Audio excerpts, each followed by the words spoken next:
Morning, guys. This is a brand new channel. I don't even have a name for it yet. This is the first video. Today I'm going to be reviewing my central boiler I just installed this year. It is the Classic Edge 760 HDX. It is the full-blown EPA model. It's it's the one that gets the tax credit. You can do research on it and find out more about that than I can tell you. It's so far it's now beginning of December. I've been running it since maybe late October, and it's been pretty near flawless. Very minor bugs to work out, but none of them involved the boiler itself. I let it burn down pretty good. I am going to clean it today. I'm going to be leaving town for 4 days, and the neighbor's going to be feeding it for me. So this is what it's hard to say how much it will go through in a given day. I'd say anywhere from 5 to 15 chunks of wood, anything like this in a day. And I look at it every morning and every night, just easy to do, and that's about what I've been putting into it. So for 3.5-4 days we'll be gone. That will be plenty. So currently it's hooked up to feeding. Supplies heat to this building, this shop. It's a 30 by 25. It's fully heated floor, closed loop system, and then the house as well. So keeps it at 7 degrees, very comfortable for us. Pretty flawless. Here's the two pumps. You got a Taco 9 on the right that feeds the house. That's a Taco 15 E3 feeds the shop, I believe. Yep, it's on high setting. There's a space heater, water to air, heat exchanger on the ceiling, and then a closed loop to a plate exchanger for the floor, and that works unbelievably well. Yeah, there's some cleaning videos of similar stoves out there, and I can just show you how I do it. It's not the way I do it is not the way I'm telling you should do it, but it works for me. Here we go. So the first and simplest thing that's suggested for every day is they give you a handful of tools. They give you this long staff, and it's got a little hook on the end. They also give you this scraper, and then this half moon looking deal for pulling out the reaction chamber. So what I do is I take that half moon one once a day, and I sweep out that reaction chamber and pull it in front, and about once a week then I empty all that out. So we're definitely at that point. It's time to get all that removed. But for now we'll start up here.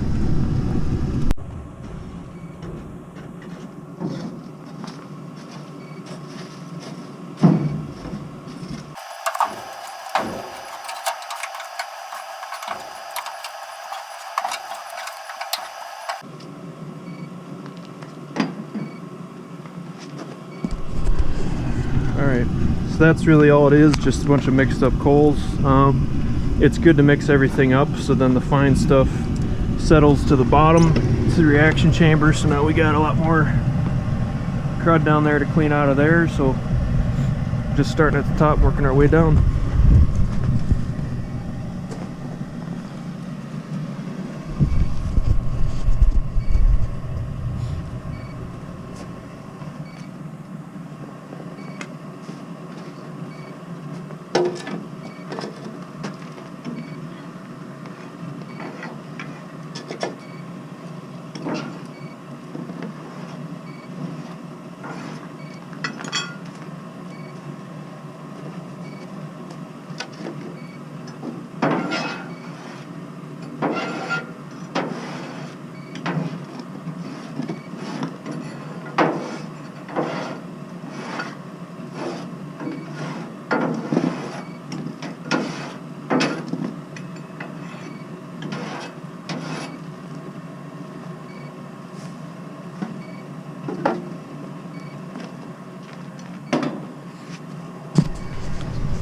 that, as of now, that's about clean enough for the moment.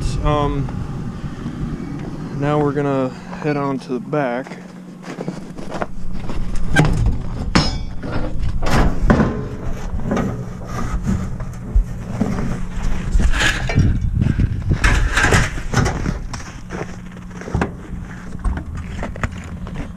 Okay, here's all your heat exchangers. On the newer models, they put these baffles in between.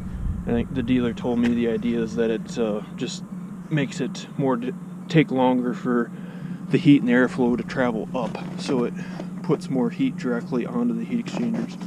So it sounds like they have a pretty good purpose. So what I like to do is I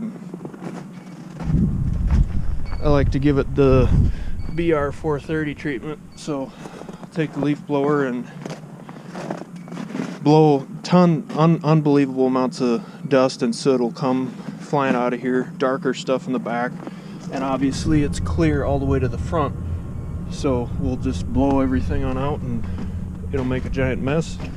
That's why it kind of looks all muddy here, but we'll give it a hose down in the spring.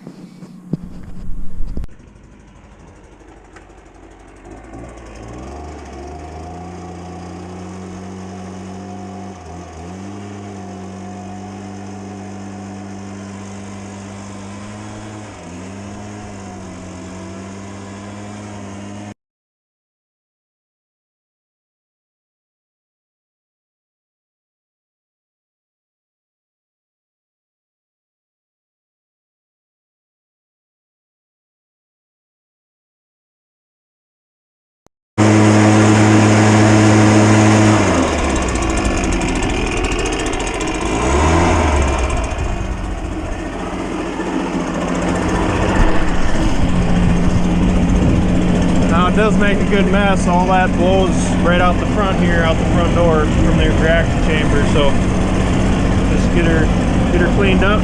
It's all nice and clean in there now. It's about as clean as you'll get it.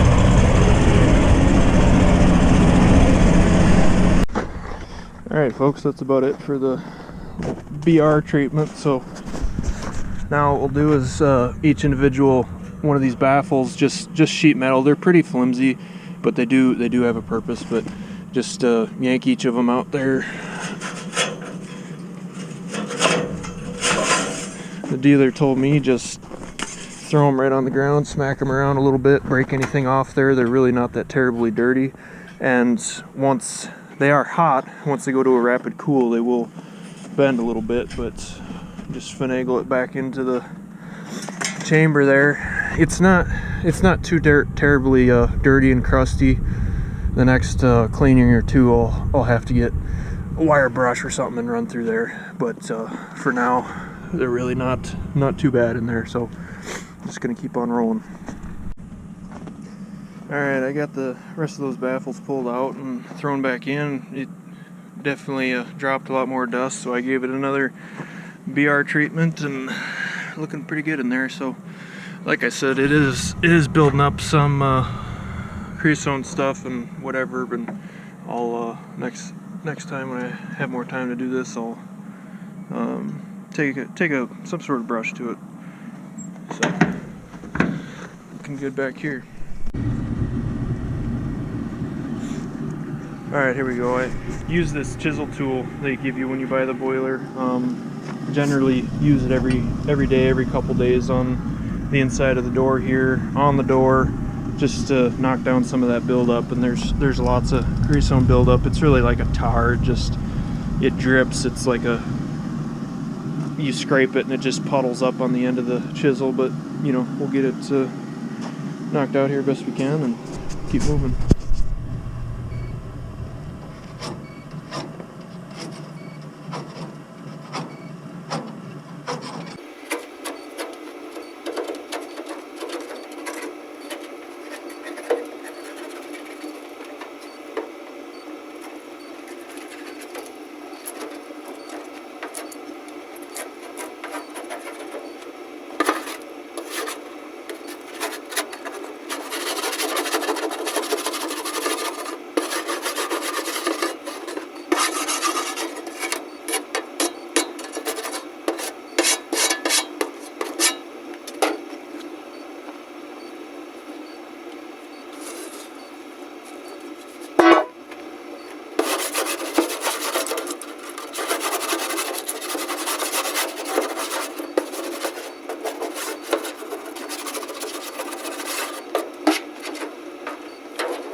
Alright, here we go, and I'll hit it with give it another BR treatment in the front here, but yeah, everything's looking good in there. Just from a little bit more ashes I mixed up there, it falls down in the reaction chamber, which is how it's designed to do. So we're getting there, just for a 1 week to-do list, not a major cleaning, but just stuff for upkeep.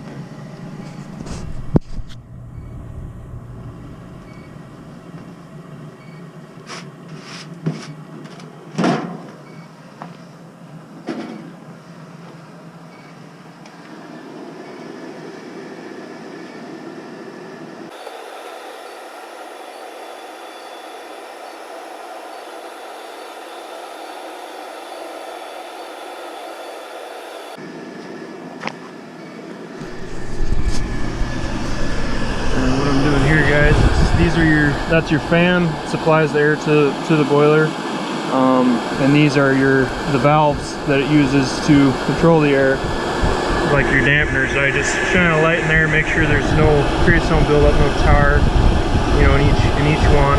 If there is, you can unscrew them in the back. That was looking good too. So we're looking good here.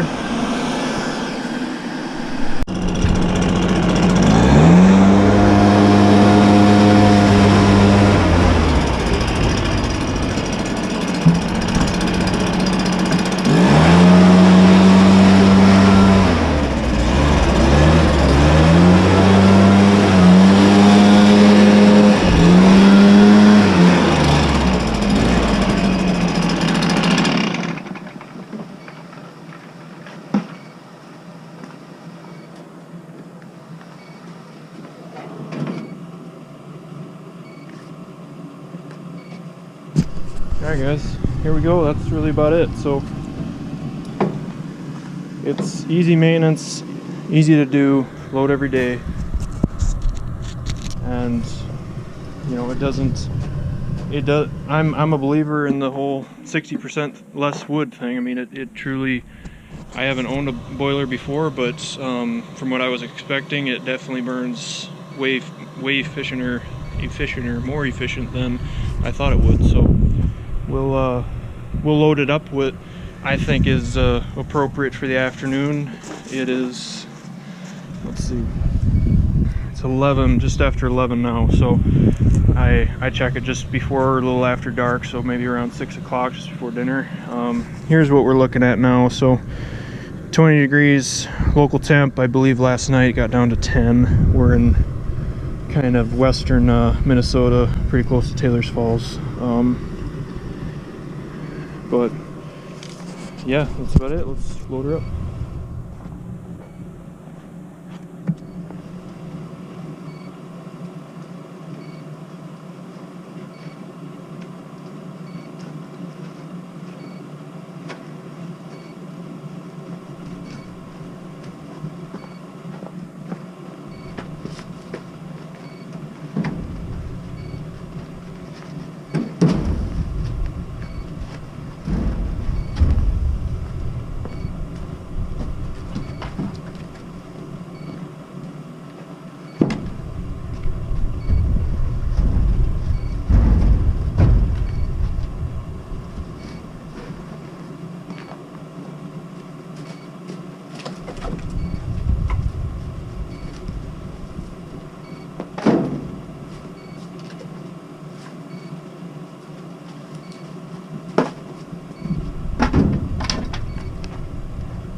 Alright folks, that's about it. I could easily leave that and that'll still be there in the morning. It's still before noon right now. I have no doubt that would last until 7 a.m. tomorrow morning, so I'll check it again tonight. But that's about what's involved. So that first piece I threw in was pretty big. I threw in some smaller stuff to just maintain that coal bed, and it'll do just fine. So we'll should shedder up here, and bypass closed. So for those of you that don't know, the bypass, I'll show you what the heck. It's gonna be a lot of smoke, but up there in the back there's a door, probably 8 or 10 inch by 4 inch door. Right now the door is open. It bypasses all of the exhaust gas to go straight up the chimney, versus when you close this, now the fans are still running, but now they're pushing the air down into that reaction chamber, so it works well. So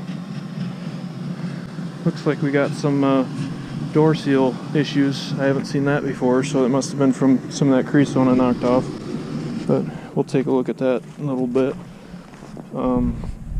Any of those of you that are curious, this woodshed contraption is it's an old carport, those tarp carports that you can buy at, you know, Menards, Home Depot, I suppose, wherever, Fleet Farm. You just drive around, you know, if you're curious in this, you just drive around and look for one. There's a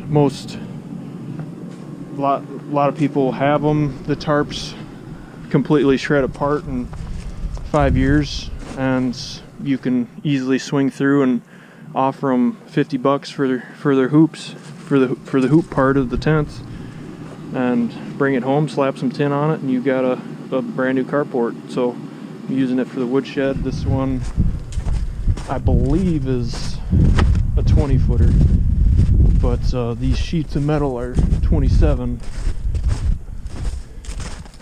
so it's not completely full. If I need to, I've got some more wood resources if I run out towards the later part of winter or into the spring, but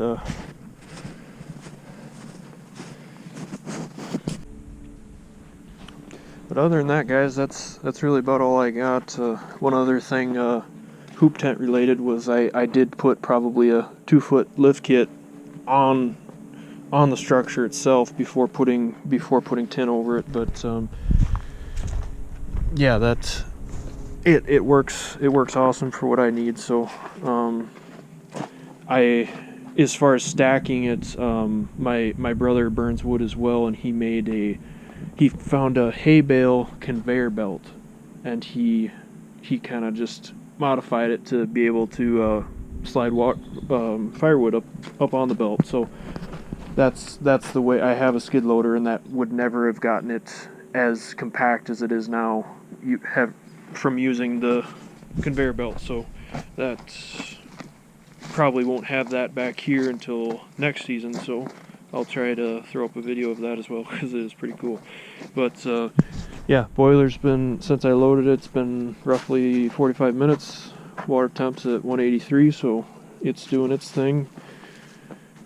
Really, all in all, my one and only complaint, this light, you know, it's like a glow stick. I mean, it's not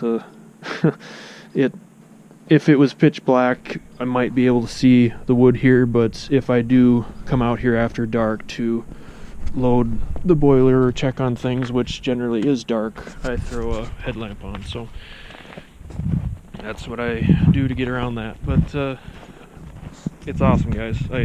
If you're interested in one, have any questions, definitely drop a comment. If you want me to go in depth on anything more, I'd be happy to. Anything cost related, it's very expensive to get into, no doubt, but for what we're doing here, the time frame for how long we expect to be living here, it's what we wanted, and it made sense for us. So keeps this shop, it's not very big, but it keeps it heated at 62 effortlessly, as well as the house at 70 degrees and unlimited hot water. So gotta love it.